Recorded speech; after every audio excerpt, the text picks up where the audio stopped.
அல்லேலூயா. தேவன் நல்லவராக இருக்கிறார், நாம் நல்லவராக இருக்கிறோம். அப்படிதானா? அப்படிதானா? தேவன் நல்லவராக இருக்கிறார், நாம் கெட்டவராக இருக்கிறோம். நான் 4 வாரமாக ஒரே தலைப்பு தான் எடுத்துக்கொண்டு வந்தேன். அந்த பகுதி இன்னைக்கு முடிச்சிடணும்னு ஒரு பயிரக்கத்தோடு வந்திருக்கிறேன். நீதிமொழிகள் 28ஆம் அதிகாரம் 13வது வசனத்திலே, தன் பாவங்களை மறைக்கிறவன் வாழ்வடைய மாட்டான், அவைகளை அறிக்கை செய்து விட்டு விடுகிறவன் இரக்கம் பெறுவான். இதுதான் நான் 4 வாரமாக எடுத்தேன். பாவத்தை பற்றி பேசணும், மறைத்ததை பற்றி பேசணும், அறிக்கை எடுத்து பேசணும். இன்னைக்கு என்னத்தை பேச போறோம்? இன்னைக்கு என்னத்தை பேச போறோம்?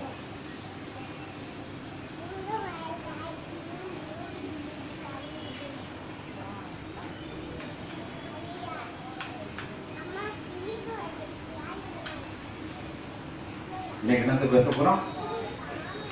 எல்லாருக்கும் இருக்கா வாழ்க்கை? எப்படி இருக்கு வாழ்க்கை? வாழ்க்கை எப்படி இருக்கு? வாழ்க்கை நல்லா இருக்கா? கல்யாணம் பண்ணி கொடுத்தோன்னு கேட்பாங்க, நல்லா இருக்கா வாழ்க்கையெல்லாம்? நல்லா இருக்காமா? அது உள்ள மனசுல 1000 பொங்கல் வச்சுக்கிட்டு என்ன பேசும்? ஏதோ இருக்காங்க. அதற்கு காரணம்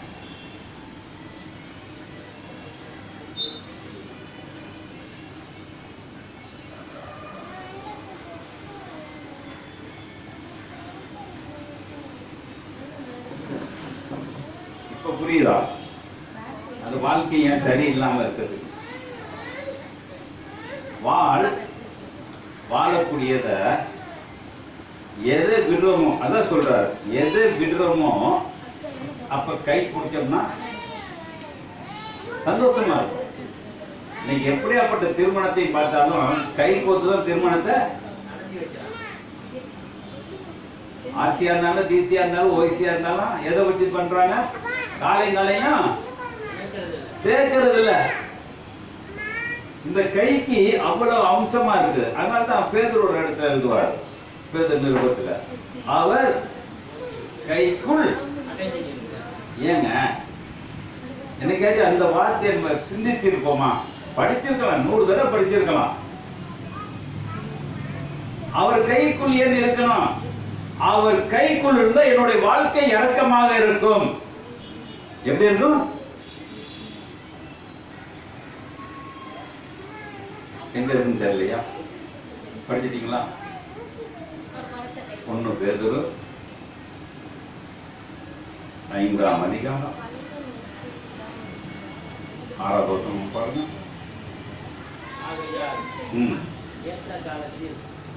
இதெல்லாம் என்ன கொஞ்சம் படிச்சு வச்சுக்கணும். நம்ம மற்ற வேலையெல்லாம் பார்த்தோம்னா, போன ஜனவரிக்கு நம்ம என்ன சாப்பிட்டோம்னாக்க நம்ம சொல்லுவோம். போன ஜனவரிக்கு என்ன சாப்பிட்டோம்னா, ஆனா இந்த ஜனவரிக்கு என்ன செய்வோம்னு சொன்னோம்னாக்க அதை சொல்லுவோம். ஆனா இடைப்பட்ட காலத்தை நம்ம என்ன செய்யறதுல அந்த வசனத்தை மறுபடி படிப்போம். ஆகையால் நல்லா புரிஞ்சுக்க, வார்த்தையை பிரிச்சு படிங்க.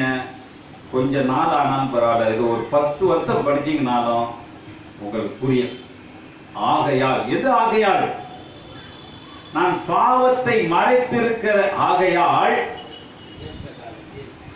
ஏற்ற காலத்தில் விட்டால்தான் உயர்த்தவங்க. என்ன செய்ய? இன்னைக்கு விட்டால்தான் உயர்த்த முடியும். இன்னைக்கு வரைக்கும் என்ன செய்யல? விட்டு கொடுக்கல, விட முடியல. ஆனா என் வாழ்க்கை இரக்கம் இல்லாத ஒரு வாழ்க்கை. இரக்கம் பெறுவா என்ற சத்திய வார்த்தை இருக்குது. ஆனா இன்னைக்கு வாழ்க்கையில இரக்கம் நம்மளுக்கு இல்ல. அதனால சொல்றாரு, வாழ்க்கை உன்னுடைய கடமையினாலே விட்டு கொடுத்து பார். அப்ப குடிக்கிற கரம் ஒஸ்தியா இருக்கும். குடிக்கிற கரம் ஒஸ்தியா இருக்கும். அப்ப நம்மளுடைய சிந்தனை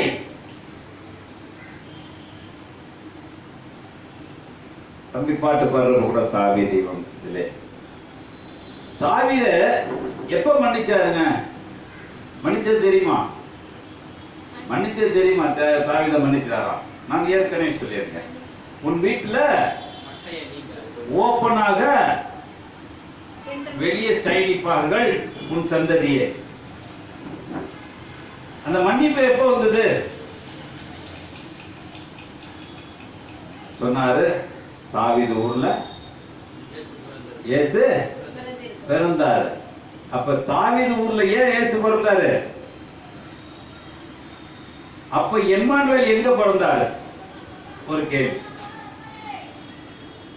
இருக்கா? அப்படி தாவீது இப்ப கிறிஸ்துமஸ் நடக்குது, எல்லா இடத்துக்கும் நடக்குது. ஆனா தாவீது ஊர்ல இயேசு பிறந்தாரு, எம்மானுவேல் எங்க பிறந்தாரு? அப்ப நம்மளுக்கு தெரிஞ்சுக்கணும்ல. அப்ப எம்மானுவேலாக நான் தெரிந்து கொண்டால்தான் தாவீது நகரத்துக்கு நான் போக முடியும். அந்த தாவீது நகரத்துக்கு என்னைக்கு நான் போறேனோ அன்னைக்கு கழுவப்பட்டிருப்பேன். அவர் கரம் என்னை தாங்கும். அவர் கரம் என்னை தாங்கும். அப்ப நம்மளுடைய சிந்தனை, அப்ப நம்மளுடைய வாழ்க்கை, ஒவ்வொருத்தருடைய வாழ்க்கை இருக்குது. தாவீது என்ன செஞ்சாரு சொல்லுங்க பார்ப்போம். தாவீது என்ன செஞ்சாரு கடவுளுக்காக? கடவுளுக்கு என்ன செஞ்சாரு? சங்கீதங்களை யாருக்கா எழுதினார்? நம்மளுக்கா எழுதினார். அவர் திருந்துறத நமக்கா எழுதி வச்சார். அதனால்தான் இருதயத்துக்கு தாசன்னு வேதத்திலே ஒரு இடத்துல போட்டப்பட்டது அப்போஸ்தலர் நடவடிக்கை. அப்ப இருதயத்தை நீ சுத்தம் செய்வாயானால் உன் வாழ்க்கை மாற கலரும். உன் வாழ்க்கை மாறுவதற்கு சில நேரம் சொல்லுவோம், சண்டையில கூட சொல்லுவோம், அவர் மனசுல எனக்கு இடமே இல்லைங்க, எப்ப பார்த்தாலும் கடிஞ்சு கட்டி கொடுத்துறாரு, ஏன் தான் கல்யாணம் பண்ணணும் தெரியும். கேள்விப்பட்டிருக்கோமா? இப்ப இந்த வாழ்க்கைங்கிறது ஒரு லேசான காரியம் இல்லைங்க. திடீர்னு இப்ப எல்லாம் பார்த்தாக்க ஏதோ பொண்ணுக்கு மாப்பிள்ளை கிடைச்சா சரி, மாப்பிள்ளைக்கு பொண்ணு கிடைச்சா சரி, கல்யாணம் பண்ணி முடிச்சா எதுக்கு? அதை வீட்டுல வச்சு பாதுகாக்க முடியாது. நீ எங்கேயோ போய் கட்டு போனாலும் சரி, நல்லா இருந்தாலும் சரி, அதுதான் ஆசை. யாரும் கெட்டு போறதுக்காக செய்யறாங்களா? அல்லாதான் செஞ்சு அனுப்புறோம். ஆனா அது எப்படி போயிட்டு போகுது? எப்படி போயிட்டு போகுது? அப்ப கெடுக்கிறது யார்? ஆரம்பம் நம்ம சரியில்லாதனாலதான், பாவத்தை மறைக்காததுனாலதான், நான் என்னதான் நல்லா செய்தால் கூட அந்த வாழ்க்கை சீரழிஞ்சு போகுது.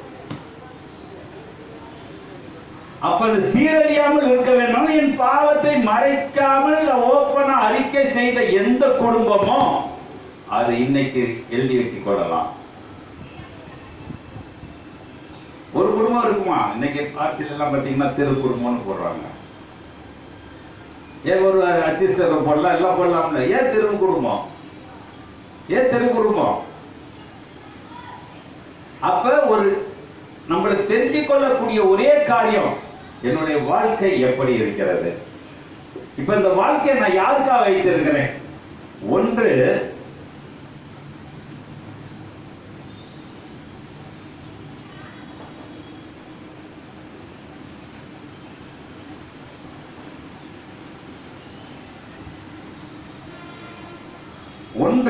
உலகத்துக்காக நம்ம வாழ்றோம். யாருக்காக வாழ்றோம்? எப்படி சொல்றோம்? கல்யாணம் பண்ணி கொடுத்தோன்னா என்னை கட்டி கல்யாணம் பண்ணி கொடுத்த நீ இறைவனுக்காக வாழ்ந்து சொல்லியிருப்போமா? நல்லா 7-8 பிள்ளை பெற்றுக்க உலகத்துல நல்லா வாழ்ந்துக்கோமா சொல்லுவோமா? சொல்ல மாட்டோம். இறைவனுக்காக எதுக்கு? ஏதேன் தோட்டத்துல எல்லா ஊழியக்காரன்னு சொல்லி அழுத்து போச்சு. ஏதேன் தோட்டத்துல ஒரு கல்யாணம் நடந்துச்சு. அது எப்படி நடந்துச்சு? தேவனுக்கு பிரியமா நடந்துச்சு, நிர்வாணமாக நடந்தது. எப்படி நடந்துச்சு? ஏன் அது அந்த அர்த்தத்தில் சொல்லியிருக்காரு? நிர்வாணம்ங்கிறது உலகத்துக்கு அதுக்கு சம்பந்தம் இல்லை. அப்படிப்பட்ட ஒரு கல்யாணம் இருந்தா அந்த மாதிரி பாவம் வராது. என்னைக்கு உடுத்த ஆரம்பிச்சோமோ அன்னைக்கு பாவம் இறங்க ஆரம்பித்தது. என்னைக்கு உதிர்த்த ஆரம்பிச்சோமோ டிசைன் வந்தது. டிசைன்ல ஏற்றத்தாழ் வந்துச்சு, வசதி வாய்ப்பு வந்துச்சு, காலங்கள் மாறிச்சு, வசதிகள் மாறிச்சு. இன்னைக்கு பார்த்தாக்க தேவன் தந்த காரியத்தை விட்டுவிட்டு தேவனுக்கு தெரியாத காரியத்தை செய்து கொண்டிருக்கிறோம். அப்ப என்னுடைய வாழ்க்கை நான் யாருக்கா அர்ப்பணிக்கிறேன்? யாருக்காக நான் அர்ப்பணிக்கிறேன்? இப்ப நம்ம ரெண்டு வாழ்க்கையில வாழ்ந்திருக்கோம். எல்லா கிறிஸ்தவனும் சொல்றேன், ரெண்டு வாழ்க்கை. ஒன்று, உலகத்துக்காக நான் வாழ்ந்து உலகத்துக்காக இருந்து உலகத்துக்குள்ள இருந்து நான் இயேசு ஏற்றுக்கிட்டேன். எதுல இருந்து ஏற்றுக்கிட்டேன்?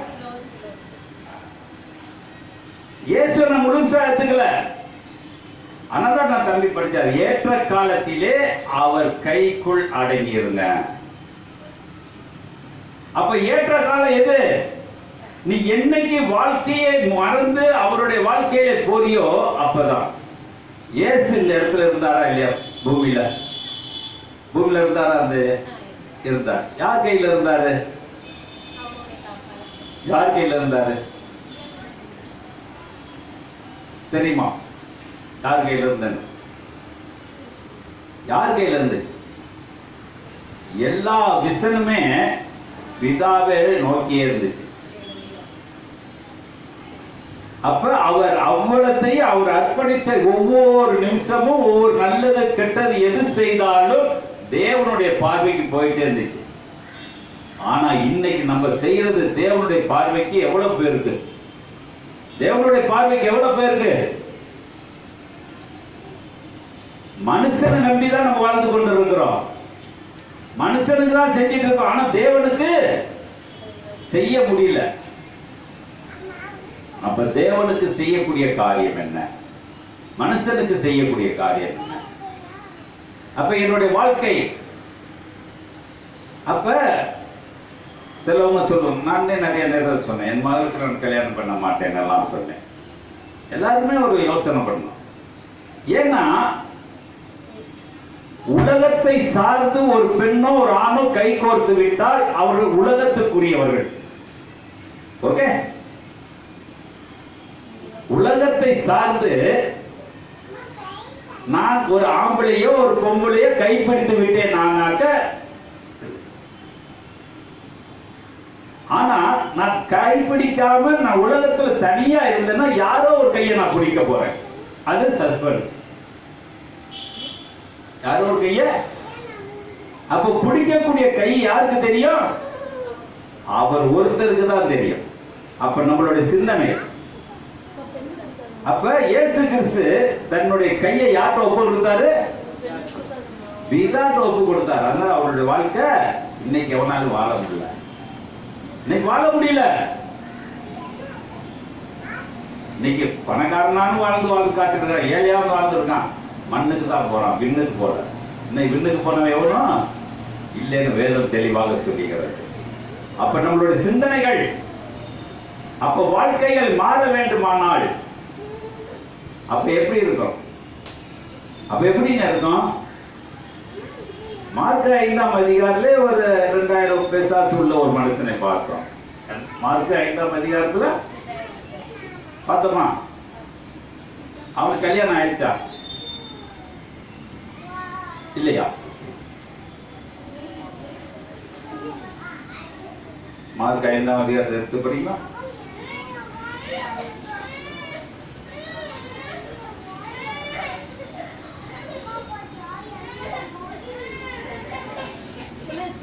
அவர் படவில் இருந்து இறங்கின உடனே அசுத்த ஆவியுள்ள ஒரு மனுஷன் பிரேத கல்லறைகளில் இருந்து அவருக்கு எதிராக வந்தான். அவனுடைய குடியிருப்பு கல்லறைகளிலே இருந்தது. அவனை சங்கிலியினாலும் கட்ட ஒருவனாலும் கூடாது இருந்தது. நல்லா புரிஞ்சுக்கிட்டீங்களா? அப்படி அவன்கிட்ட யார்கிட்ட இருந்தா? அவன்கிட்ட யார் இருந்தா? யார் இருந்தா? பிசாசு இருந்துச்சு. வேற ஏதாவது பொண்ணு இருந்துச்சா? அவன் வாழ்க்கை வாழ்ந்தானா வாழலையா? எவ்வளோ ரத்தம் செஞ்சிருக்கான், எல்லாம் செஞ்சிருக்கான். அந்த 2வது வருஷத்தை படிக்குமா, அவர் படகில் இருந்து இறங்கின போது அந்த அசுத்தாவில் ஒரு மனுஷன் அவருக்கு எதிராக வந்தான். அவருக்கு குடியிருப்பு கல்லறைகளிலே இருந்தது. அவனை சங்கிலியினால் கட்ட ஒருவனாலும் கூடாது இருந்தது. அப்ப அவன் சுதந்திரமா வாழ்ந்தானா வாழ்லையா? சுதந்திரமா வாழ்ந்தானா வாழலையா? யாரு கட்ட முடியலங்க அவனை? அது கட்டுறதுன்னு என்ன அர்த்தம் தெரியுங்களா? கட்டுறதுன்னு என்ன தெரியுமா? இவன் திருந்த மாட்டாயா, எவ்வளவு புடிச்சு கட்டி வை. ஓகே, அர்த்தம் தெரியுதா? இன்னைக்கு எழுதல, அன்னைக்கு எழுதுனாங்க. வளர்த்துல 20 வயசு ஆச்சு, வீட்டில் வச்சிருந்தா பாரம், எவனுக்காச்சும் பிடிச்சி விடு. சொல்றமா சொல்லலையா? வாழ்க்கை எப்படி போகுது? சீப்பட்டு போகுதுங்க. அதனால்தான் சீப்பட்ட இடத்த ஒரு திருத்த வேண்டும் என்றுதான் தேவன் தன் மகனை கொண்டாந்து எம்மானுவேலா நம்மளோட வச்சார். இயேசு வைக்கல, எம்மானுவேலா வச்சாரு. நீ என்னைக்கு எம்மானுவேலா இருக்கிறியா, அவர் எம்மானுவேலுடைய கையை நீ என்னைக்கு பிடிச்சிருப்ப, அதான் உன்னுடைய வாழ்க்கை. அப்ப அவர் சொல்றாரு, 3வது வருஷம் அவன் குடியிருப்பு கல்லறை எங்க இருக்கு, அவன் வீடு எங்க இருக்கு? நம்ம இருப்போமா? நம்ம இருக்க மாட்டோம். அப்ப அவன் ஒரு வாழ்க்கை வாழ்ந்திருக்கான், அவன் வாழ்க்கை வாழ்ந்துருக்கான். நம்ம மாலை வழியே டயல் சொட்டி தான் வாழ்ந்துருக்கோம். எதுல வாழ்ந்துருக்கோம்? பாவத்துல வாழ்ந்துட்டு இருக்கோம். அவன் எங்க வாழ்ந்துட்டு இருக்கான்? கல்லறையில வாழ்ந்துட்டு இருக்கான். அப்ப சொல்றாரு, படிங்க அடுத்து. அவன் அநேக தரம் விலங்குகளினாலும் சங்கிலிகளினாலும் கட்டப்பட்டு இருந்தும் சங்கிலிகளை முறித்து விலங்குகளை தகர்த்து போடுவான். அவனை அடக்க ஒருவனாலும் கூடாது இருந்தது. அவன் எப்பொழுதும் இரவும் பகலும் மலைகளிலும் கல்லறைகளிலும் இருந்து கூக்குரலிட்டு கல்லுகளினாலே தன்னை காயப்படுத்தி கொண்டிருந்தான். எதுக்குங்க இதை செஞ்சுக்கிட்டான்? எதுக்கு இதை செஞ்சுக்கிட்டான் சொல்லுங்க பாப்போம். இந்த கூக்குரல் யாரு கேட்டிருக்கோம்? இப்ப சஸ்பென்ஸ். இந்த கூக்குரல் யாரு கேட்டிருக்கோம்? அல்லேலூயா. யார் கேட்டுச்சு? அவருக்கு தான் கேட்டுச்சு. இயேசு பின்னாடி செய்யறத இவன் செஞ்சு காட்டினான். கூக்குரல் தான். சிலுவையில 7 வசனம் படிக்கிறான் கிறிஸ்தவனுக்கு பூரா. அவன் திறமை எழுதுறான் சொல்லி அழுதுருப்பான். என்ன சொல்லி அழுதுருப்பான்? என்ன சொல்லி அழுதுருப்பான்? கூக்குரல்னா என்னங்க அர்த்தம்? இருதயத்து ஆழத்திலிருந்து பேசிக்கிட்டே இருக்கான். அந்த பேச்சு யார் கேட்டது? நம்ம போய் நிக்க முடியல. அவனை பார்க்க நம்ம நிக்க முடியல. கடிச்சிருவான், குதறிடுவான், ஒன்று நம்ம ஒடியாந்துடுறோம். ஆனா இயேசுக்கு அந்த வார்த்தை தெரிஞ்சனால அந்த வழியா வர ஒரு அழியா சொல்லுவோமா? எவ்வளவு சீக்கிரட்டு உள்ள இருக்கு பார்த்தீங்களாங்க. நம்ம ஏதோ படிக்கிறோம், ஏதோ செய்யறோம். அப்ப சொல்றாரு, அந்த நேரத்துல வாராரு பாருங்க, படிச்சு அப்படியே சீக்கிரம். இயேசுவை தூரத்திலே கண்டபோது ஓடி வந்து அவரை பணிந்து கொண்டு ஒரு அழியா சொல்லுவோமா? அவன்கிட்ட என்ன இருந்துச்சுங்க? அவன்கிட்ட என்ன இருந்துச்சு? அவனுக்கு என்ன முன்னாடி பேர் இருந்துச்சு? பிசாசு பிடிச்சவங்க. யாருங்க? அப்படிதானே போட்டிருக்கு. பிசாசு பிடிச்சவங்க போய் இயேசு காலில் விழுவ முடியுமா? முடியாது. எப்படி விழுந்தான்? அப்ப அவனுடைய கூக்குரல் என்ன இருக்குது? அந்த பிசாசு போக வேண்டும், அதுக்கு நீ தாண்டா லாய்க்குன்னு என்ன செஞ்சான்? ஓடி வந்து ஒரு அன்னையில சொல்லுங்களேன். அப்ப அப்படிப்பட்ட உளுந்தவன் உடனே சொல்றான், காலம் நிறைவேறதுக்குள்ள நீ வந்துட்டியே. எதுக்கு அந்த என்ன காலம்? என்ன காலம்? என்ன காலங்க? வருதா படிங்க, சீக்கிரம் படிச்சிருங்க. உன்னதமான தேவனுடைய குமாரனே, எனக்கும் உமக்கும் என்ன? என்னை வேதனை படுத்தாதபடிக்கு தேவன் பேரில் உமக்கு ஆணை என்று மிகுந்த சத்தமிட்டு சொன்னான். ஏனெனில் அவர் அவனை நோக்கி, அசுத்த ஆவியே, இந்த மனுஷனை விட்டு புறப்பட்டு போ என்று சொல்லி இருந்தார். பாத்தீங்களா? அவனை நல்லா இருக்காம இருக்கிறது என்ன செய்யுது? பிசாசு என்ன செய்யுது? நல்லா இருக்க கூடாதுன்னு இன்னைக்கு நம்ம நல்ல காரியம் செய்யணும்னு நினைப்போம். அதுல 2 பிசாசு என்ன செய்யும்? நம்மள வந்து அதுக்கு காரியத்தை செய்ய விடாத அளவுக்கு தடுக்காது. தடுக்க மட்டும் செய்யாது, அது தூக்கி கீழே கொட்டி குப்பையில கொட்டுற வரைக்கும் நிற்கும். அப்ப இயேசு அவன் மாற போறான், மாறுறதுக்கு வழி வைக்கிறான், கூக்கறான், தன்னை கிழிச்சிக்கிறான், மாறுன்னு ஆசைப்படுறான். ஆனா அவனுக்கு ரிலீஃப் கொடுக்கறதுக்கு யாரும் போக மாட்டேங்கிறாங்களே. எவ்வளவு ஒரு பாஸ்டர் போயிருக்கலாமே, இல்ல ஒரு போக்கு தான் போயிருக்கலாமே. எப்படி? அப்ப அந்த வழியா வந்து இயேசு வந்து பாக்குறாரு. அந்த அழகா அந்த அர்த்தத்தை சொல்றாரு. காலம் நிறைவேறும். எப்ப காலம் நிறைவேறும்? காலம் எப்ப நிறைவேறும்?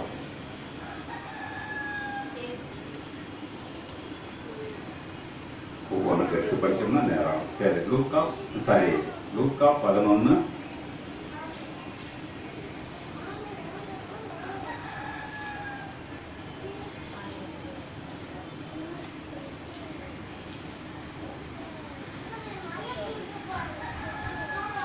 5 படிமா.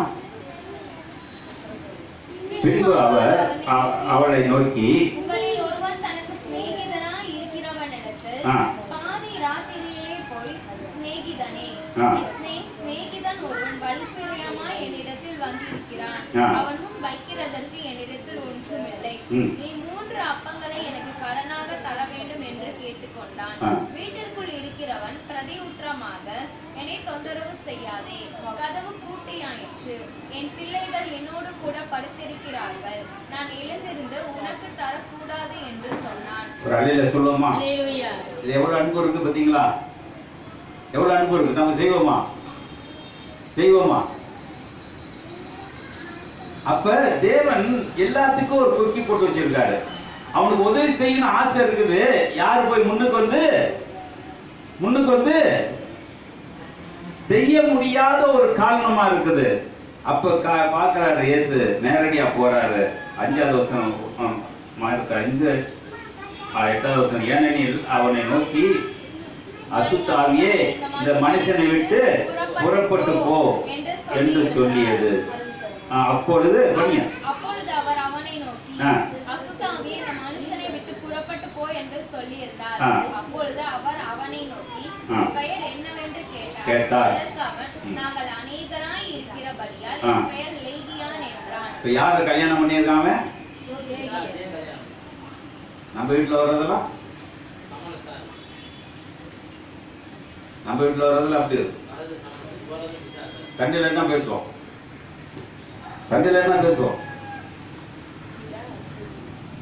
இந்த வார்த்தை வருமா வராதா? இதெல்லாம் நல்லா உட்காந்து படிங்க, வீட்டில் உட்காந்து படிங்க. உங்கள் கடவுள்னா ஞானத்தை கொடுப்பாரு. எனக்கே இந்த குப்பைக்கு கொடுக்கறப்ப உங்களுக்கு எல்லாம் மாணிக்கத்தை கொடுப்பாரு. அப்ப கேட்கிறாரு, நீ யாரோடப்பா இருந்துட்டு இருக்க? நான் லேகியத்தோட இருந்துட்டு இருக்கேன். யாரோட இருக்க? அவன் பிசாசு பிடிச்சவனா இருந்தாலும், தேவனுக்கு பிரியமான மனுஷனா இருந்தாலும் விட்டு கொடுக்காத எது இருக்குது? இன்னைக்கு நம்ம குடும்பத்துல பாருங்க, ஏதாச்சும் குடும்பத்துல எல்லாருமே இயேசு கிறிஸ்துவை ஏத்திருப்பாங்களான்னு ஏதாவது தெரியாம கேட்கறேன். எல்லாருமே ஏத்திருப்பாங்களா? எப்படிப்பட்ட குடும்பம் நான் சொல்லுவேன். எல்லா பேருமே சொல்லுவாங்க, எங்க குடும்பமா நான் ஏத்துக்கிட்டேங்க. அப்புறம் எனக்கு புசுபசுன்னு வரும். நாங்க ஒரு பாஸ்டர் வந்தாரு, உங்க வீட்டுக்கு ஜெபம் பண்ணாரு. அப்படியே குடும்பமா வந்தோம். அது எவ்வளவு நாளைக்கு இந்த இருக்க மாதிரி தான். ஒரு தனி மனிதனாக இருந்து அவன் தன்னை தானே தாழ்த்தி தன்னை மறந்து அவன் மறுவாழ்வை தேடி இருப்பானால் அவன் தான் மனுஷன். அதான் சொல்றாரு. சீக்கிரம் படிச்சுக்கிறீங்க. அடுத்த படிமா. தங்களை அந்த திசையிலிருந்து துரத்தி விடாதபடிக்கு அவரை மிகவும் வேண்டிக் கொண்டான். எதுக்கு வேண்டிக்கிட்டான்? எது? அவனுக்கு ஒரு நல்ல எண்ணம் இருந்துச்சுங்க. அத என்கிட்ட இருந்து வெட்டி விட்டீங்கன்னா அடுத்த இடத்துல போய் ஒட்டிக்குங்க. நம்ம என்னைக்காச்சும் சொல்லுவோமா, நல்லது செய்வோமா? அவனுக்கு இவ்வளவு பைத்தியக்காரனுக்கு நல்ல எண்ணம் இருக்காருச்சா இல்லையா? இருந்துச்சு. அதனாலதான் அவன் சொல்றான், இதை எனக்கு விரட்டி விட்டீங்கன்னா வெட்டி விட்டீங்கன்னா அது எங்காச்சும் இப்போ 2000 பேர்த்த காலி பண்ணிட்டு இந்த மலையை பார்த்து கேட்கலாம். படிங்க, சீக்கிரம் படிங்க. அப்பொழுது அவ்விடத்தில் மலை அருகே அநேகம் பன்றிகள் கூட்டமாக மேய்ந்து கொண்டிருந்தது. அந்த பிசாசுகள் எல்லாம் அவரை நோக்கி, பன்றிகளுக்குள்ளே போகும்படி அவைகளுக்குள்ளே எங்களை அனுப்பும்படி. ஒரு நல்ல மனுஷன் ஒரு பிசாசு இருந்தா கூட நல்ல புத்தி இருக்கக்கூடாது. ஒரு அழியா அப்ப பிசாசு கொண்டாட்டியா இருந்தாலும் சரி, புருஷனா இருந்தாலும் நல்ல புத்தி இருக்கும். அப்ப அது பாருங்க, படிக்க சீக்கிரம் படிச்சீங்க. இயேசு அவருக்கு உத்தரவு கொடுத்த உடனே அசுத்த ஆவிகள் புறப்பட்டு பன்றிகளுக்குள்ளே போயின. உடனே ஏறக்குறைய 2000 பன்றிகளுக்குள்ளே அந்த கூட்டம் உயர்ந்த மேட்டிலிருந்து ஓடி கடலிலே பாய்ந்து கடலிலே அமிழ்ந்து மாண்டது. போதுங்க. அப்ப பிசாசு என்ன இருக்குது? பிசாசுக்கு அழிவு இருக்கா இல்லையா? இருக்கா? பிசாசுக்கு அழிவு இருக்கா? பிசாசுக்கு அழிவு இருக்கா இல்லையா? யாரால் அழிக்க முடியும்? அடிக்க பழைய கோயில் ஒரு இது இருக்கும். சமணஸ் என்ன செய்ய ஈட்டி வச்சு பார்த்துறீங்களா? அது என்ன சொல்லுவோம் சார்? பழைய ஒரு கபியல் சமணஸா, மெக்கேல் சமணஸ் பார்த்தீங்களா? அப்ப அழிக்கக்கூடிய யாருக்கு சக்தி இருக்குது? அழிக்கக்கூடிய சக்தி யாருக்கு இருக்குது? மனுஷனுக்கு இல்ல, அங்க வந்த இயேசுக்கு இருக்குது. அப்பதான் சொல்றாரு, நீங்க வந்துட்டதுனால என்கிட்ட இருக்க 2000 பேர்த்துல ஏறிடும், அதை மாட்டு சாகு அடிக்கணும். யாரு கேட்டிருப்பா? யாரு கேட்டிருப்பா? இந்த கல்லையில உட்கார்ந்துதானே நல்லவன் அவனை கேட்டார். அதனாலதான் சொல்றீங்க. அதுக்கு ஒரு அர்த்தம் வருது பாருங்க. பணியை சீக்கிரம் படிச்சு அடுத்தது. பன்றிகள் மேய்த்தவர்கள் ஓடி இந்த பட்டணத்திலும் சுற்றுப்புறங்களிலும் அறிவித்தார்கள். அப்பொழுது சம்பவித்ததை பார்க்கும்படி ஜனங்கள் புறப்பட்டு போய் இயேசுவிடத்தில் வந்து, லேகியோனாகிய பிசாசுகள் பிடித்திருந்தவன் வஸ்திரம் தரித்து உட்கார்ந்து புத்தி தெளிந்திருக்கிறதை கண்டு பயந்தார்கள். பிசாசுகள் பிடித்திருந்தவனுக்கும் பன்றிகளுக்கும் சம்பவித்ததை கண்டவர்களுக்கும் அவர்களுக்கும் விவரமாய் சொன்னார்கள். அப்பொழுது தங்கள் எல்லைகளை விட்டு போகும்படி அவரை வேண்டிக் கொள்ள தொடங்கினார்கள். யாருங்க? யாரு? யாரு? இப்ப பிசாசு எங்க போயிருக்கு? பிசாசு எங்க போயிருக்கு? அவன் இருக்க பிசாசு எங்க போயிருக்கு? கடலுக்குள்ள போல. அங்க பாருங்க, அவங்க சொல்றாங்க அவரை பிடிக்கலன்னு என்ன சொல்றாங்க? ஊரை விட்டு. அப்ப பிசாசு இருந்தா என்ன செய்வாங்க? அப்ப பிசாசு செத்து போச்சா? செத்து போச்சா? அப்படி படிச்சு பாருமா, சீக்கிரம் படி. அப்பொழுது தங்கள் எல்லைகளை விட்டு போகும்படி அவரை வேண்டிக் கொள்ள தொடங்கினார்கள். அப்படியே அவர் படவில் ஏறுகிற பொழுது பிசாசு பிடித்திருந்தவன் அவரோடு கூட இருக்கும்படி தனக்கு உத்தரவு கொடுக்க அவரை வேண்டிக் கொண்டான். எங்க உட்கார்ந்துட்டான்? கல்லறையில பிசாசோட உட்கார்ந்துருந்தவன் அதிலே நல்ல புத்தியா இருந்தனால திரும்பி எங்க உட்கார்ந்துட்டான்? நல்ல இடத்துல உட்கார்ந்துட்டான். ஏன்னா நல்லது செய்யறது பாருங்க. படிங்க, சீக்கிரம் படிங்க. அவனுக்கு உத்தரவு கொடாமல் நீ உன் இனத்தாரிடத்தில் உன் வீட்டிற்கு போய் கர்த்தர் உனக்கு இறங்கி உனக்கு செய்தவைகளை எல்லாம் அவர்களுக்கு அறிவி என்று சொன்னார். அந்தபடியே அவன் போய் இயேசு தனக்கு செய்தவைகளை எல்லாம் தெக்கப்போலி என்னும் நாட்டில் பிரசித்தம் பண்ண தொடங்கினான். எல்லாரும் ஆச்சரியப்பட்டார்கள். இயேசு படவில் ஏறி மறுபடியும் இக்கரைக்கு வந்து கடலோரத்தில் இருந்த போது திரளான ஜனங்கள் அவரிடத்தில் கூடி வந்தார்கள். அப்பொழுது ஜெப ஆலய தலைவரில் ஒருவனாகிய யவீரு என்பவன் வந்து அவரை கண்டவுடன் அவர் பாதத்தில் விழுந்து, ஒரு அழில சொல்லுவோமா? சத்தியம் எப்படி போச்சுங்க? சத்தியம் யார் சொன்னா? சத்தியம் யார் சொன்னா? நம்மளுக்கு என்ன சத்தியம் சொல்ற இல்லையா? நம்ம என்ன பிசாசா சமணசா? பிசாசா சமணசா? ஒரு சின்ன வார்த்தைங்க. ஏன்னா தன் பாவத்தை மறைக்கிறவன் வாழ்வடைய மாட்டான். அதை பற்றி கேட்டான்.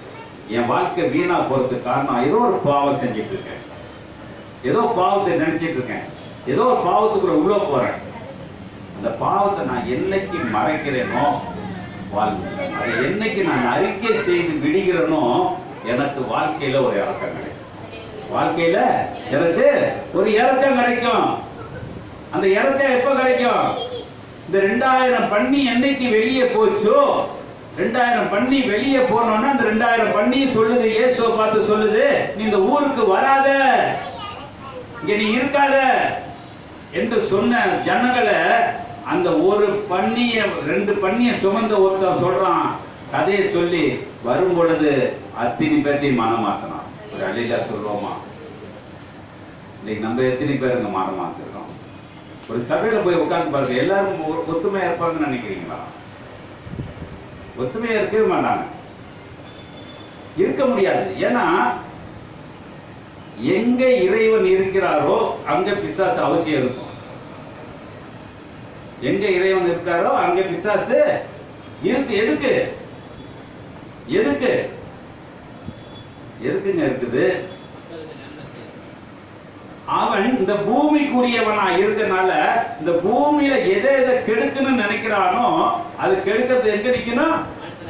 மனுஷன் வந்து நின்னாதான் கெடுக்க முடியும். நம்ம இப்போ நினைச்சு பேசிட்டே இருப்போம், தூண்டி விட்டுட்டு இருக்கோம். என்ன தூண்டி விட்டுட்டு இருக்கோம்? நம்ம நினைச்சு கூட பார்க்க மாட்டோம். திடீர்னு சொல்லுவோம், என்ன இப்படி பேசிட்ட? இல்லைங்க, நான் எப்பயோ நினைக்காம பேசிட்டேங்க. நினைக்காம பேச உனக்குள்ள இருக்குது, பேசிதான் ஆகும். அப்ப என்னுடைய வாழ்க்கை, இப்ப நான் ஒரு லேகியனா இருக்கிறேன். என் வாழ்க்கையில யார் கையை பிடிச்சா? யார் கையை பிடிச்சான்? இயேசு கையை பிடிச்சாங்க. அழிலா சொல்லுவோமா? இயேசு கையை என்னைக்கு பிடிச்சானோ தேவன் அவனோடு இருந்தார். அழிலா சொல்லுவோமா? நான் இயேசு கையை எவன் பிடிச்சிருக்கான்னு எனக்கும் தெரியல, தேவன் என்னோடு இருப்பாரான்னு எனக்கும் தெரியல. அப்ப இயேசுடைய கை நம்ம பையில பட்டுட்டே இருக்கணும். அந்த பேதுரு எடுத்து படிங்க, 4வது வசனத்துல படிங்க.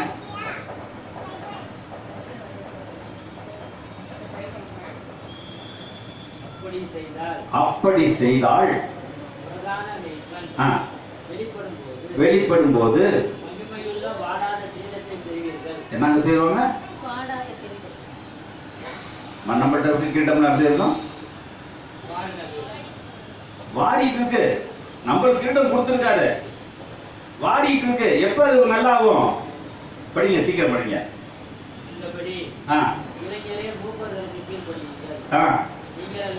இப்ப யாருக்கு கீழ்படுகிறாங்க சொல்லுங்க பாப்போம். யாரு கீழ்படுகிறோம்? நானும் சொல்லுவேன், சண்டை போடாதீங்க, ஸ்ட்ரக்சர் போடாதீங்க, விட்டு கொடுங்க எல்லாம் சொல்லுவோம். ஆனா என்ன செய்யறோம்? இல்லையா, தாங்கலையா, இருந்ததில்ல, தாங்கல. ஆனா அந்த 2000 பிசாசு வச்சிருந்தவன் எப்படி தாங்கி இருப்பான் சொல்லுங்க பாப்போம். எப்படி தாங்கி இருப்பான்? அவன் அந்த ஜனங்கள்கிட்ட போய் பேசும்போது எவ்வளவு திட்டு வாங்கியிருப்பான். அவன் பிசாசிட்ட போயிருக்கும் போது எத்தனை திட்டுக, எவ்வளவு திட்டு வாங்கியிருப்பான். ஜனங்க ஏத்திருப்பாங்க அவனை. நம்ம நல்லா இருக்கமே, நல்லா இருக்கப்ப நல்ல இடத்துல சொல்லலாமே, சொல்லியிருப்போமா? எனக்கு முத்திரை கொடுத்துட்டாங்க. நல்லா கேட்டுக்க, நீ வந்து சத்தியத்துக்கு விரோதமா பேசுறேன்னு சொல்லியிருக்காங்க. என்ன சொல்லியிருக்காங்க? நான் பேசுறது சத்தியத்துக்கு விரோதமா பேசியிருக்கேன்னு எனக்கு இதுவரைக்கும் தெரியல. அப்படி தெரிஞ்சுதான் தேவன்கிட்ட நான் மன்னிப்பு கேட்டுக்கொண்டு தான் இருக்கிறேன். என்னுடைய கண்டிஷனுக்கு யாரும் ஒத்து வரல. என்னுடைய கண்டிஷனுக்கு யாரும் ஒத்து வராதனால ஒரு மாய்மானமான ஒரு இது, அதுக்காக நான் ஒன்றும் சொல்ல முடியாது. இப்படி இருந்தார். நேற்று ஒருத்தர் ஃபேஸ்புக்ல பேசுறார், ஞானஸ்தானம் யாருக்கா எடுத்தீங்கன்னு கேட்டார். இயேசுக்கா எடுத்தேன்னு சொன்னான். அப்போ உங்க வாழ்க்கை யாரோட இருந்துட்டு இருக்கு? அடுத்த கேள்வி கேட்டார். அப்ப யாரோட இருக்குது? அப்படி சொன்னவரு அவர் நிற்கும் பொழுது அவங்க மனைவியும் அவரு சேர்ந்து பாட்டு பாடுறாரு. இப்ப ஒரு ஊழியக்காரன் எப்படி இருக்கிறானோ அப்படிதான் விசுவாசி இருப்பாங்க. நல்லா புரிஞ்சுட்டீங்களா? அப்ப இயேசு நான் சொந்த ரட்சகரா ஏத்துட்டா எனக்கு பக்கத்துல இருக்க மனைவி ஏன் ஈக்குவலா இருப்பாளா? இருக்க மாட்டா. அப்ப நான் எப்படி நாங்க 2 பேரும் சேர்ந்து ஒன்னா போக முடியும்? அப்ப இயேசு தன்னுடைய பவரை வந்து யாருக்குமே விட்டு கொடுக்கல. இருந்த வரைக்கும் 3.5 வருஷம் யாருக்கு விட்டு கொடுக்கல? யாருக்குமே விட்டு கொடுக்கல. நேரா கடைசியில சிலுவையில போனாரு. என் நாவி, ஆத்மா, சரீரம் எல்லாத்தையும் பொறுப்பு போட்டுக்க யார்கிட்ட ஒப்பு கொடுத்தாரு? யார் கையை பிடிக்கணுமோ அவர் கையை பிடிச்சோன்னுதான் அவர் பரலோகத்துக்கு ஏறினார். பரலோகத்துக்கு ஏறதுக்கு நம்ம பரலோகத்துக்கு போவோமா? அப்ப தேவன் நம்மளுக்கு நல்ல ஒரு சிந்தனைகளை கொடுத்திருக்கிறார். என்னுடைய வாழ்க்கை மாற வேண்டுமானால் பாவமான வாழ்க்கையை மாற்றி பாருங்க. உங்களுக்கு 2000 பிசாசு இருக்குமா, இல்ல 4000 பிசாசு இருக்குமா, இல்ல 8000 பிசாசு இருக்குமா, எனக்கு தெரியாது. அதை எப்ப விட போறீங்க? விட்டவன் தான். நான் அடிக்கடி சொல்லுவேன், மத்தேயு 19ஆம் அதிகாரத்துல 29வது வசனம், சாவர வரைக்கும் நான் மணக்க மாட்டேன். ஏன்னா எல்லாத்தையும் விடணும். விட முடியுமா? அது இருந்தா எத்தனை பண்ணி குட்டி போடும் தெரியுங்களா? அவ்வளவு பண்ணி குட்டி போடும். அதனாலதான் இயேசு சொன்னாரு, அதெல்லாம் தூக்கி எறிங்க. தேவபிரதர் சொன்ன மாதிரி நல்ல நடத்துல வளர்ந்த விதையாடுங்க. ஏன்னா 30, 60, 90 அப்ப நல்ல நிலத்துல விழுந்தவரை 100 எப்படி வந்துச்சுன்னு நான் ஒவ்வொருத்தரையும் கேள்வி கேட்பேன். 30, 60, 90 அடுத்து என்ன வரணும்? 120 வரணும். அப்படிதானே வரணும்? 30, 60, 90 அப்புறம் 100 எப்படி வரும்? எப்படி வரும்? இந்த 2000 பிசாசு இருந்தவன் எதுல இருந்தான்? 30ல இருந்து 60க்கு வந்தான். எல்லாம் அவனை விட்டு வெளியே போன உடனே இயேசு பாதத்துல வந்து விழுந்தான். பார்த்தீங்களா? அப்ப எத்தனை ஆயிடும்? 100 ஆயிடும். நம்ம இன்னைக்கு வரைக்கும் நம்ம 100 ஆகல, ஆக முடியல. நம்ம தான் எப்ப வச்சிருக்கதே எது வச்சிருக்கோம்? வச்சிருக்கதே பிசாசு வச்சுட்டு தான் எப்படி மாற போறோம்? அந்த புது வருடத்துல நாம மாறுறதுக்கு வழியை பார்ப்போம்.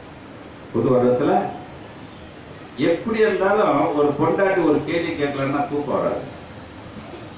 பொண்டாட்டி கேள்வி கேட்கலன்னா நாம நல்லது செய்யறோம். அவர் 10,000 ரூபாய் கேட்கிறாரு. இல்ல எங்க வீட்டுல நடந்த சம்பவம். வேலைக்காரமா திடீர்னு வந்துச்சு. வந்து ஒரு வாரம் தான் ஆச்சு. வந்தோன்னு 50,000 ரூபாய் கேட்குது. நல்லா கேட்டுங்க. அதை பத்தி தலைகளா எனக்கு தெரியாது. ஆனா நான் என்ன நினைக்கிறேன், 2 ஆண்டுகளை பார்த்துக்கிறாளே அதே எனக்கு போதும். அதுக்கு 50,000 போனாலும் பரவாயில்லன்னு என் மகள்கிட்ட சொல்றேன், நீ பார்த்து செய்வா. என்ன செய்யறா? யாருடைய பிள்ளைக்கு? அவளுடைய பிள்ளைக்கு தான் நான் கொடுக்குறேன். ஆனா அப்ப கூட ஒரு இக்கு வைக்கிறான். பார்த்து செய். அப்ப தான் சொன்னேன், அந்த காசு வராட்டி பரவாயில்லம்மா, அந்த பிள்ளைகளை பார்த்துக்கிட்டாளா? எது தெரியும்? கருத்து வேறுபாடு தெரியுதா? நம்ம நேரம் பெட்டப்பட்ட பாரு கஷ்டம். ஆனா நம்ம வாய் என்ன இருக்குது?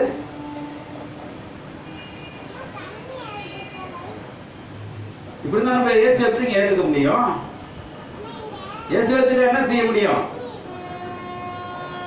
வாழ்க்கைங்கிறதுங்க லேசான வாழ்க்கை இல்லைங்க. வாழ்க்கை வாழ முடியாதுங்க.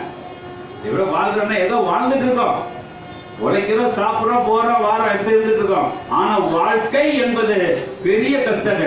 அப்படி வாழ்ந்தவன் எவனுமே இல்லை. அப்ப வாழ்க்கையில நம்ம நினைக்கக்கூடிய காரியம் எங்க பார்த்தாலும் உத்தமனாவே நடக்கும். எங்க பார்த்தாலும் உத்தமனாவே நடக்க கத்துக்கணும். அப்ப நடந்துக்கிட்டோம்னாக்க நம் ஆண்டவர் நம்மளோட இருப்பார். வாழ்க்கையில பல சிரமங்கள் வரதான் செய்யும். வாழ்க்கையில சிரமங்கள் வர செய்யும்.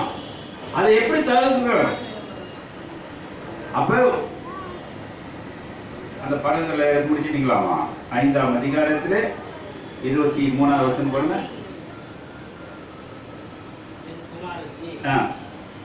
மரண அவஸ்தைப்படுகிறாள்.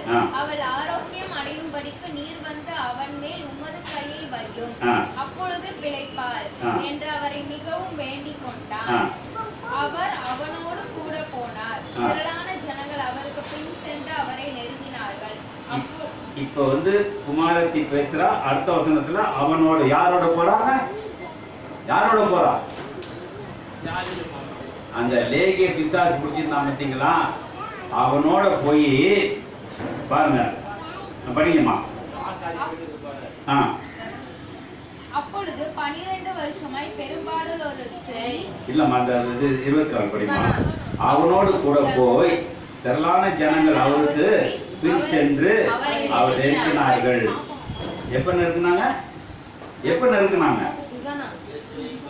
அப்ப இன்னைக்கு எப்படிங்க இருக்கிறோம்?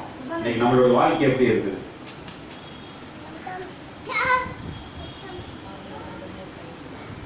எப்படியாப்பட்ட ஒரு வாழ்க்கை? இன்னைக்கு நம்மளோட சிந்தனைகள் எப்படி, நம்மளோட செயல்கள் எப்படி இருக்கு? தானியேலுடைய ஆகமத்தை எடுத்துக்கோங்க.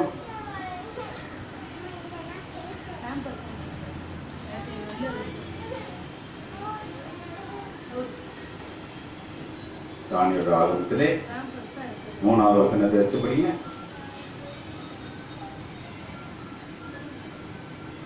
ஒன்றாம் அதிகாரம் 3வது வசனம். அப்பொழுது இஸ்ரவேல் புத்திரருக்குள்ளே ராஜ குலத்தார்களிலும் துரை மார்க்கங்களிலும் யாதொரு மாசு இல்லாதவர்களும் அழகானவர்களும் சகல ஞானத்திலும் தேறினவர்களும் அறிவில் சிறந்தவர்களும் கல்வியில் நிபுணரும் ராஜாவின் அரண்மனையிலே சேவிக்க திறமை உள்ளவர்களும் ஆகிய சில வாலிபரை கொண்டு வரவும். என்ன சொல்றாங்க? எப்படி தேட சொல்றாங்க? ஒரு வேலைக்கு எப்படி கேட்குறாங்க? இன்னைக்கு என்ன கேட்குறாங்க? படிப்பு, என்ன படிப்பு இருக்கு? அந்த படிப்பு இருக்கா, இந்த படிப்பு இருக்காங்க. அதில் 4வது 5வது வசனம் சொல்லுது பாருங்க. ராஜா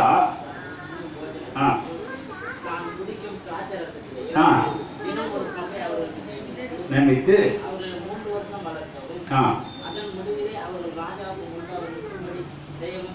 கட்டளையிட்டார்.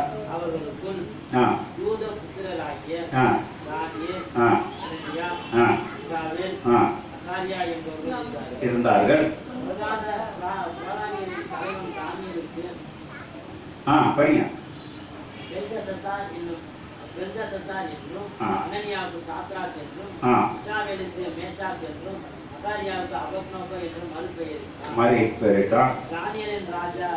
ராஜாவின் போஜனத்திலும் அவன் பானம் பண்ணும் திராட்சை ரசத்திலும் தன்னை தீட்டுப்படுத்தலாகாது தன் இதயத்தில் தீர்மானம் பண்ணிக்கொண்டு தன்னை தீட்டுப்படுத்தாதபடிக்கு பிரதானிகளின் தலைவனிடத்திலே வேண்டிக் கொண்டான். தேவன் தானியேலுக்கு பிரதானிகளின் பிரதானிகளின் தலைவன் தானியேலை நோக்கி, உங்களுக்கு போஜனத்தையும் வானத்தையும் கொடுத்திருக்கிற ராஜாவாகிய ஆண்டவனுக்கு நான் பயப்படுகிறேன். அவர் உங்களுக்கு மொத்த வாலிபரின் முகங்களை பார்த்திலும் உங்கள் முகங்கள் வாலிபர்களாக காணப்பட வேண்டியது என்ன? அதனால் ராஜா என்னை சிரசேதம் பண்ணுவாரோ என்றான். அப்பொழுது பிரதானிகளின் தலமாகிய தானியேல், அனனியா, மிசாவேல், ஆசாரியா என்பவர்கள் மேல் விசாரிப்புக்காரனாக வைத்திருந்த மேல்சார் என்பவனை தானியேல் நோக்கி 10 நாள் வரைக்கும் அடியேனை சோதித்து பாரும். எங்களுக்கு புசிக்க பருப்பு மரக்கறிகளையும் குடிக்க தண்ணீரையும் கொடுத்து எங்கள் முகங்களையும் ராஜ போஜனத்தில் புசிக்கிற வாலிப முகங்களையும் உத்து பாரும். இப்போ இவங்க 4 பேருமே கல்யாணம் பண்ணவங்களா? கல்யாணம் அண்ணா ஒத்துக்கலாமா? அப்ப தனிமையா இருக்கிறப்ப கூட அப்ப 4 பேர் யாரை சார்ந்து இருக்கிறாங்க? தேவனே சார்ந்திருக்காங்க. ஒரு அழில சொல்லுவோமா? நான் ராஜசபையில நான் வேலைக்கு போனாலும் என் வாழ்க்கை மாறுது தெரியுங்களா? என் வாழ்க்கை மாறுது. இப்ப கையில கொஞ்சம் கூட சம்பளம் வந்துச்சுன்னா என்ன ஆகும்? தரம். நேற்று செய்யாத காரியத்தை கூட செய்வோம். ஆனா தானியேல்ல பாத்தீங்கன்னா அவன் சொல்றான், நீங்க குடிக்கிற ரசம்னா எனக்கு வேண்டாம், பருப்பு சாதமா போதும். ஏன் பருப்பு சாதம் போட சொன்னாங்க? ஏழ்மையில தான் இறைவனை பார்த்தோம். எம்ஜிஆர் கூட பாட்டு கூட ஏழ்மையில தான் இறைவனை பார்க்க முடியுங்க. வசதியில பார்க்கவே முடியாது. வசதியில பார்க்கவே முடியாது. அப்ப நம்மளோட சிந்தனை எப்படி இருக்குது?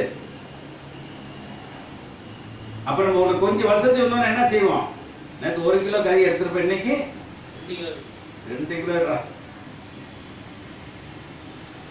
எல்லா பிள்ளைகளும் சம்பாதிச்சுன்னா என்ன செய்வோம்? சட்டி கறி கிண்ணம் சோறா இருக்கும். சட்டி நிறைய கறி இருக்கு, கிண்ணத்துல சோறு. ஏன்னா நம்ம வாழ்க்கை எப்படி மாறுது? காசு நிறைய இருக்கு. காசு இருந்தாலும் சரி, இல்லைனாலும் சரி, கொள்கை ஒன்னா இருந்தாதான் இறைவன் பக்கம் இருக்கு. அவங்க ஆரம்பத்துல பருப்பு சாதம் சாப்பிட்டு 3 பேரும். அப்படி 3 பேர் பருப்பு சாதம் சாப்பிட்டோன்னு ராஜ இடத்துல வந்துட்டேன்னு துமுறா ஆகல. இன்னைக்கு கொஞ்சம் நம்ம எப்படி இருக்கிறோம்? அப்ப இன்னைக்கு மாறுறது எப்படி இருக்கிறோம்? காசு இருந்துச்சுன்னா என்ன செய்யணும்? அடக்கி வச்சுப்பாரு, ஆட்டி பார்க்காத. அது ஒரு நாள் ஆட்டி போட்டணும். காசு ஒரு நாள் என்ன செய்யும்? அப்படிப்பட்ட ஒரு காரியம்.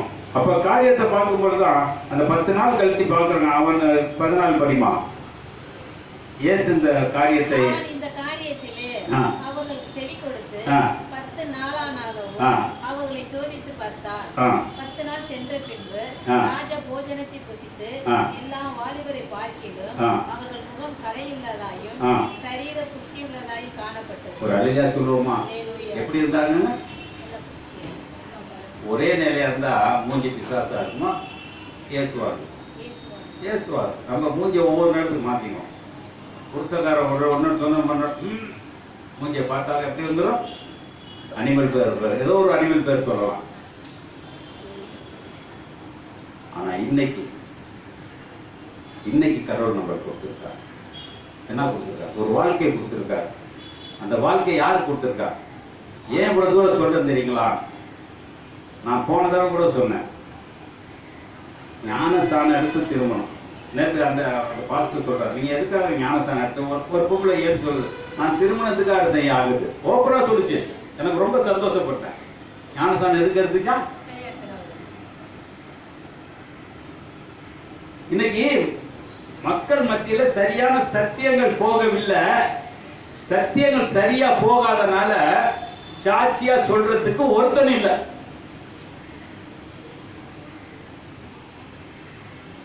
நேற்று எங்க முஸ்லீம் கூட்டம் போட்டாங்க. கிளிக்கிறோம். நம்ம கூட்டம் போட முடியுமா?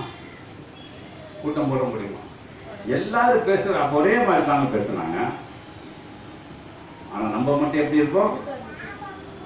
நான் ஒண்ணு பேசுவேன், அவர் ஒண்ணு பேசுவார், அவர் ஒண்ணு பேசுவார். அப்ப என்ன இருக்கும்? கொலை பேசுனேன் இதாயிரும். அப்ப இன்னைக்கு நம்ம சத்தியத்தை தெரிஞ்சு கொள்ள வேண்டுமானால், அதனால்தான் இதை நடந்துகிட்டதுக்கு என்ன செய்யறாரு? 6ஆம் அதிகாரம், தானியேல் 6ஆம் அதிகாரம் படிச்சிருக்கோம். 6:10 பாருங்க.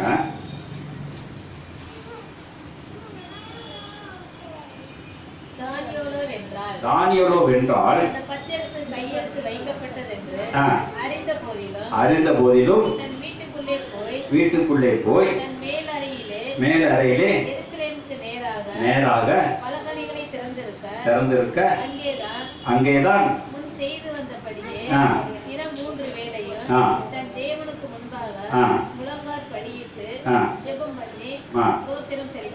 போதும். பாத்தீங்களா என்ன செஞ்சாங்க? என்ன செஞ்சான்?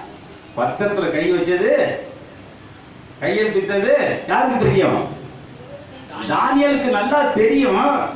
அந்த கையெழுத்து வைக்க சொன்னது யாரு? ஜனங்க வந்து தானியேல் மேல ரொம்ப அன்பாகி தானியேல் இருக்க கூடாதுன்னு சொல்லி என்ன செஞ்சாங்க? அப்ப கல்லறையில இருந்தவன் உள்ள இருந்த யாரு இருந்தா?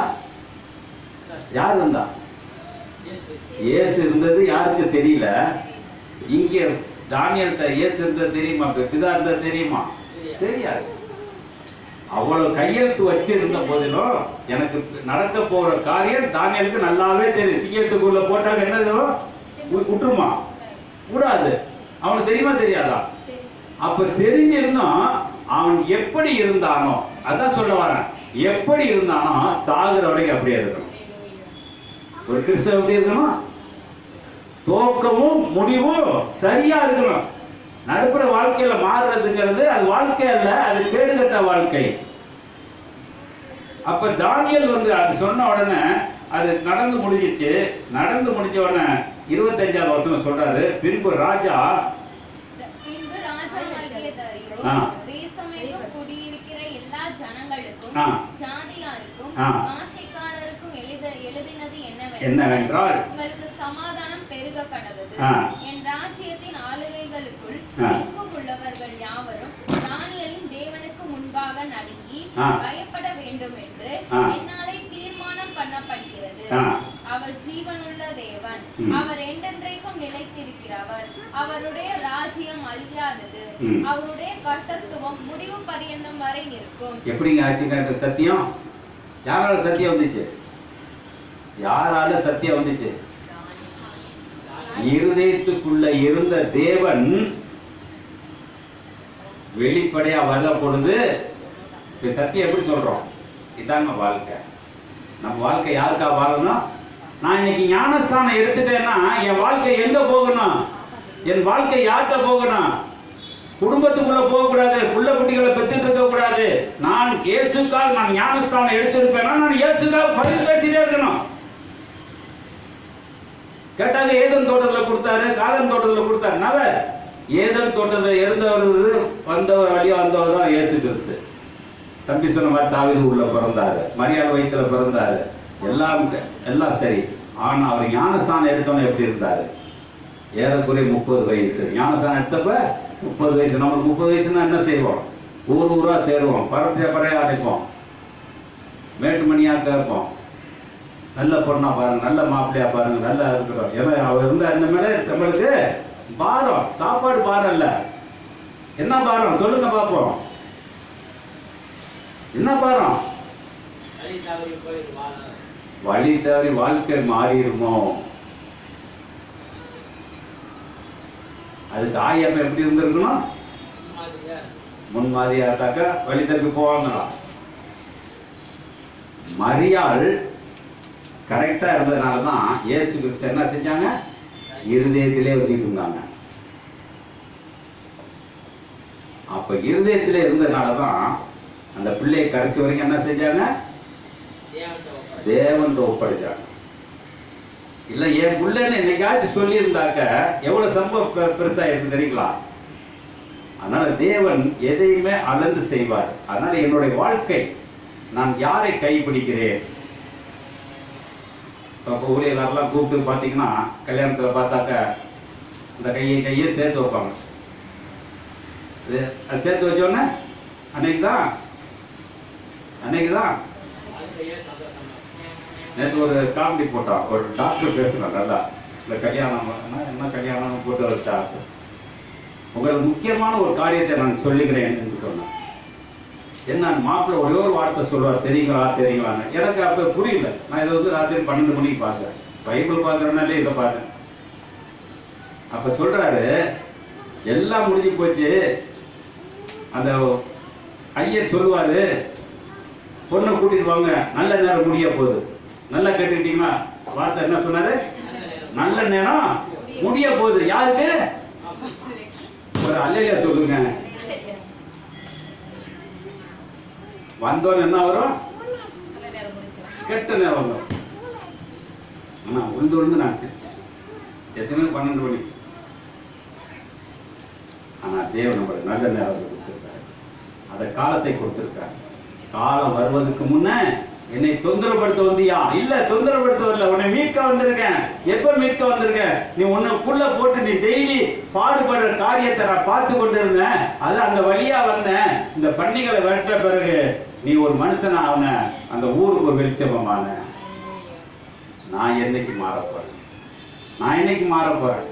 என் வாழ்க்கை மாறுமா? என்னுடைய வாழ்க்கை மாறுமா? அப்ப நம்மளோட காரியம் அப்ப யார் நம்மளுக்கு செய்யறது? தாவீது பவுலடியான பிடிச்சாரு. பவுலடியான பிடிச்சாரு.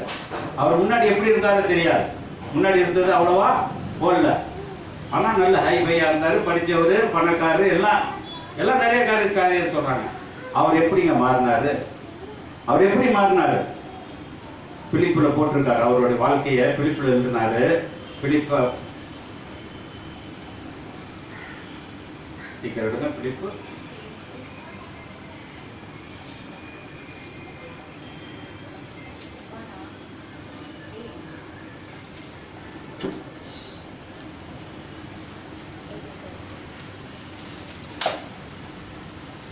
ஒன்றாம் அதிகாரம்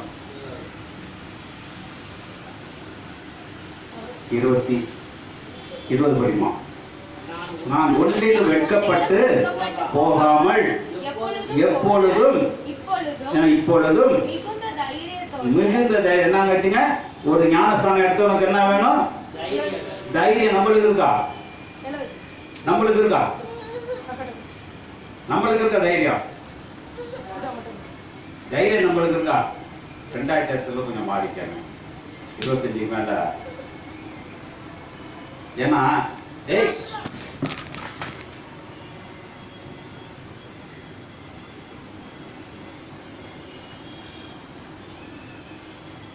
தைரியம் எங்க வேணும்? அதனால இன்னைக்கு இந்த இடத்தை நிரப்பணும். நான் இன்னைக்குமே நான் சொல்ல மாட்டேன். ஆனா யாரை நிரப்பணும்? இயேசு நிரப்புனால உங்க பின்னாடி வர்றவங்க இயேசுவா தான் வருவாங்க. உங்க பின்னாடி வர்றது யார் வருவா? படிச்சிருப்பான், சீக்கிரம் படிச்சிருக்கேன். ஆகிலும் ஒன்றுக்கு வெட்கப்பட்டு போகாமல் போல இப்பொழுதும் மிகுந்த தைரியத்தோடும் ஜீவனாகிலும் சாவினாயிலும் மகிமைப்படுவார் என்று உண்டாயிருக்கிற வாஞ்சைக்கும் முடியும். கிறிஸ்து எனக்கு ஜீவன். ஒரு அலையில சொல்லுவோமா? பவுலடியான எப்படி சொன்னாங்க? ஞானசானம் அவன் ஞானசானம் எடுத்தவன் தான் பவுலடியான. இது எந்த ஊழியக்காரனா சொல்லுவானாங்க? சொல்லுங்க பாப்போம். எந்த விசுவாசியா சொல்லுவாங்களா? சொல்லுவாங்களா? கல்யாணம்னு கட்டி இழுத்துட்டு போவான். கல்யாணம் ஆகிறதுக்கு முன்னாடி கட்டி இழுத்துட்டு போவான். எதுக்கு கட்டி இழுத்துட்டு போறான்னு தெரியாது. ஏன்னா எப்போதுமே அது பிசாசு இருந்தாதான் அவன் வாழ்க்கை ஓட முடியும். ஆனா பவுலடியானுக்கு பிசாசு தேவையில்லை, எனக்கு என்னுடைய பாதை நல்லா இருக்கணும். அதுவே 3ஆம் அதிகாரம் 11 படிக்குமா? அவருக்காக எல்லாவற்றையும் நஷ்டமென்று விட்டேன். என்னங்க சொல்றாருங்க? அப்ப இது எந்த இடத்துல வருது இந்த வசனம்? எந்த இடத்துல வருது? மத்தேயு 19ஆம் அதிகாரம் 29ஆவது வசனம். நான் அவருக்கென்று எல்லாவற்றையும் விட்டேன். நம்ம விட முடியலன்னு சொல்றோம். ஆனா அவன் சொல்றான், உள்ள பொண்டாட்டி, நிலம், வாசல் எல்லாமே. படிக்க சீக்கிரம் படிச்சிருங்க. படிப்பா. அவருக்காக நான் அடைந்தாயிற்று அல்லது முற்றும் தெரிந்தவனானே என்று எண்ணாமல் கிறிஸ்து இயேசுவினால் 11 படிமா. அவருக்காக எல்லாவற்றையும் டோட்டல் நல்லா புரிஞ்சுங்க. அதுல ஒவ்வொன்றும் புரியல. வீடு, வாசல், மனைவி, புள்ள, குட்டி, தோடு, துருத்தி இதெல்லாம் கிடையாது. அது டோட்டல் என்ன போட்டிருக்கு? எல்லாவற்றையும் காமன். அது எல்லாவற்றையும் நஷ்டம் என்று. இப்ப பாருங்க, எனக்கு புள்ள இருக்கிறனால எவ்வளவு நஷ்டம் தேவையா? புரியுதா உங்களுக்கு? அது சம்பாதிச்சு எனக்கு ₹1,00,000 கொட்டுட்டோம். ஆனா தேவனுடைய பாதைக்கு அதுதான் நான் சொல்லுவேன். எப்போதும் நான் எதுனாலும் கரெக்டா சொல்லுவேன். தேவனுடைய பாதைக்கு போறியா? நல்ல வழிகளை வகுத்து பாரு. அப்ப நம்மளுடைய சிந்தனைகள் படிக்க சீக்கிரம் படிச்சிருங்க. அவருக்காக எல்லாவற்றையும் நஷ்டமென்று விட்டேன் எண்ணுகிறேன். அடைந்தாயிற்று அல்லது முற்றும் தெரிந்தவனானே என்று எண்ணாமல். பாருங்க, விட்டவன் வந்து சொல்லுவான், போட அருவு கட்டவன இயேசுக்காக எல்லாத்தையும் விட்டுட்டு வந்த. நாளைக்கு சோத்துக்கு, நாளைக்கு தண்ணி குடிக்க நம்பி பாருங்க, நிச்சயம் கிடைக்கும். எலியா நம்பிதான் போய் ஆத்தங்கரையில் உட்காந்தான். எலியா எங்க போய் உட்காந்தான்? ஆத்தங்கரையில உட்காந்தான். சோறு கிடைக்கும், இறைச்சி கிடைக்கும் நினைச்சானா? ஏதாவது கிடைக்குன்னு நினைச்சானா? நினைக்கல. ஆனா போனா உட்கார்னா, தண்ணி கிடைச்சிச்சு, இறைச்சி கிடைச்சிச்சு, ரொட்டி கிடைச்சிச்சு. ஆனா அப்படிப்பட்ட செஞ்ச கடவுள் உனக்கு செய்வாரா செய்ய மாட்டாரா? செய்வாரா செய்ய மாட்டார். நம்மளுக்கு என்ன அந்த விசுவாசம் வரல, அந்த விசுவாசம் வரல. அதனால சொல்ற படிச்சு சீக்கிரம் படிச்சு முடிச்சிருக்கோம். அடைந்தாயிற்று எண்ணாமல். நல்லா புரிஞ்சுக்கோங்க. ஞானஸ்தானம் எதுக்காக எடுத்திருக்கீங்க? இதை எல்லா கிறிஸ்தவனும் கேட்கணும். நான் எதற்காக பிடிக்கப்பட்டேனோ பிடித்துக் கொள்ளும்படிக்கு நான் ஆசையாய் பின்தொடர்ந்து. இன்னைக்கு பொம்பளைக்கு பின்னாடி போற ஊழியக்காரர் நிறைய பேர் இருக்காங்க, விசுவாசிகள் இருக்காங்க. என்னதான் கஷ்டமா இருந்தாலும் யார்கிட்டயும் ஒரு கல்யாணத்தை பற்றி மாட்டி விட்டுறாங்க. அது தனியா வாழ்ந்து பாரு, தனியா இருந்து 4 பேர் சத்தியத்தை சொல்லிட்டுவேன். நெவர். ஆனா இயேசு எதை செய்யறையோ அது உனக்கு கிடைக்கும். அந்த அதிகாரத்தை கடைசி வசனத்தை படிச்சிருமா? அவர் எல்லாவற்றையும் தமக்கு கீழ்ப்படுத்தி கொள்ளத்தக்க தம்முடைய வல்லமையான செயலின்படியே நம்முடைய அற்பமான சரீரத்தை தம்முடைய மகிமையான சரீரத்துக்கு ஒப்பாக மறுரூபப்படுத்துவார். நம்மள எப்படி படுத்துவாருங்க? எப்ப மறுரூபம்? எப்ப மறுரூபம்? கல்யாணம் பண்ணிட்டா மறுரூபம் ஆயிருமா? ஆயிருமா? தேவ நல்ல காரியங்கள் தருவார். வாழ்க்கை வாழ்க்கை யாருக்கு இருக்கு? எல்லாத்துக்கும் வாழ்க்கை இருக்கு. அவர் அந்த பிள்ளைக்கு வாழ்க்கை இருக்கு. யாரையோ ஒரு சார்ந்து வாழணும். ஆனா யாரை சார்ந்து வாழ்றதுதான் தெரியல. ஆனா இன்னைக்கு நம்ம வாழ்றது உலகத்தை சார்ந்தா இல்லை இறைவனை சார்ந்தா? ஞானஸ்தானம் எடுத்தவங்க நினைக்கிறது திருந்து வாயில நாக்கில் வாங்கினாங்க பார்த்தீங்களா? அவங்கெல்லாம் கேட்கணும். நான் வாங்குறது இப்ப பாத்தீங்கன்னா அவருடைய சரீரம் வாங்கி விட்டு நான் கறி மீன் தின்னாவே அதுக்கு என்ன இருக்குது? மறைஞ்சிருமா? நம்மளா டெஸ்ட் பண்ணிக்கிறோம். ஆனால் இன்னைக்கு தேவன் நம்மளுக்கு நல்ல காரியங்களை கொடுத்திருக்கிறார். அப்படியே கண்களை மூடுவோம். ஆண்டவரே, பாவத்தை மறைக்கிறவன் வாழ்வடைய மாட்டான். எனக்குள்ள பாவமான வாழ்க்கை எது இருக்கிறதோ வாழ்வடைய மாட்டான். அதை அறிக்கை செய்து விட்டு விடணும். என் வாழ்க்கையில இறக்க வேண்டும் ஐயா, என் வாழ்க்கையில இறக்க வேண்டும். இறக்க இருக்கா? இறக்க இருக்கா? எழுந்து நிற்போமா? எழுந்து நிற்போமா? ஆண்டவரே, இறக்கம் இது. நன்றி நன்றி அப்பா, நன்றி நன்றி. சோத்திரம் ஐயா. நல்லது. இரக்கம் நிறைந்த தேவா, எங்கள் மீதிரங்கிடும். இரக்கம் நிறைந்த தேவா, எங்கள் மீதிரங்கிடும். பாவியான எங்கள் மீது இரக்கம் வைத்தீரே தேவா. பாவியான எங்கள் மீது இரக்கம் வைத்தீரே தேவா. இரக்கம் நிறைந்த தேவா, எங்கள் மீது இறங்கிடும். பாச நிறைவின் மேல் பாவத்தை குறைவாக்கி. இயேசு மேல பாவம் வச்சிருக்கியா? இல்ல உலகத்து மேல பாசம் வச்சிருக்கியா? அது எனக்கு தெரியாது. நீ யாரு மேல பாசம் வச்சிருக்க இன்னைக்கு டிசைட் பண்ணிக்க. அந்த பாட்டு எதுக்கு எழுதுன்னு எனக்கு தெரியாது, ஆனா பாடும்போது தான் எனக்கு தெரியுது. பாசம் நிறைவாகி பாவத்தை குறைவாக்கி பயந்த மனிதன் மேல் பரிபூர்ணமாயிரங்கும். அந்த கல்லறையில இருந்தவன் பயந்துட்டு இருந்தாங்க. இயேசுவை பார்த்தவங்க பயந்துட்டு இருந்தான். அவன் மேல பரிபூர்ணமாய் இறங்குச்சு. உன் மேல இறங்கணுமா இந்த வாழ்க்கை? உன் மேல இந்த வாழ்க்கை இறங்கணுமா? அதை சிந்தித்து பாருங்க, சிந்தித்து பாருங்க.